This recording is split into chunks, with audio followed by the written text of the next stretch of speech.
Lee County District Attorney Brandon Hughes is assigned to this case, and he says that his office stands 100% behind the charges. He joins us from Alabama. District Attorney, thank you so much for being here. Yes, sir. Thank you for having me. Now, this to me, I have to tell you, spending 45 years in the field of human functioning, having been trained as a forensic psychologist and often working as an ad litem in the court on behalf of children, this to me is beyond egregious, and I cannot say strongly enough how much I support you in pursuing these charges against these people. This just seems like the right thing to do and the right reason. Was there any question at all about whether this should be pursued by your office? Has anybody questioned that? None. No question whatsoever. No one's questioned it whatsoever. The Lee County Sheriff's Office came to us, described what they saw, and it did not take long to authorize warrants and move forward to getting those children out of there. Did they comment on the state of the house when they went in? Brandon says the house was filthy, unclean, nasty, bugs, et cetera, et cetera. It just was not a clean place. I describe it as a house of horrors, and that's not hyperbole. We handle child abuse cases.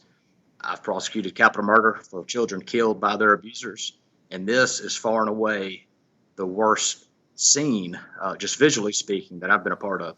So when you take these people to trial, where does this go? What are they looking at? I assume child endangerment. These children were supposedly malnourished. What are the charges they will face at trial? The most serious charges are aggravated child abuse of child under 6.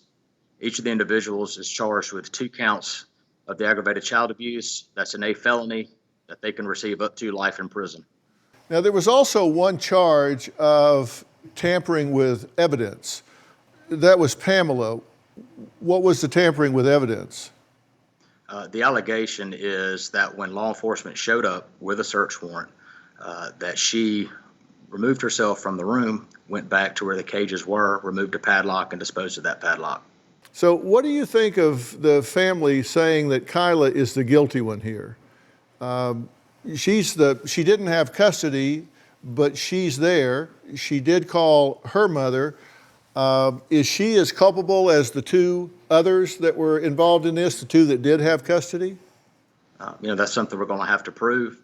Obviously, we've charged her as if she was a principal actor. We've charged her as if she knew well what was going on.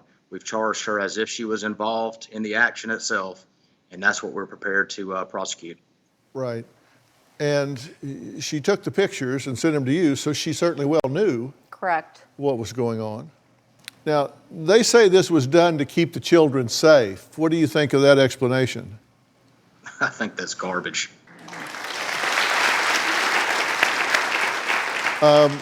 Without going into any details that would compromise privacy, can you tell us how the children are doing now? I can't tell you how they're doing now. That's one of the things that affected me or that I thought about is that's what these children have come to know as normal. What was that first night for them out of that house? What was that first day for them out of that house when they were sleeping in a real bed, had people taking care of them, when they realized, you know what, this is how it's supposed to be. That's what I think about.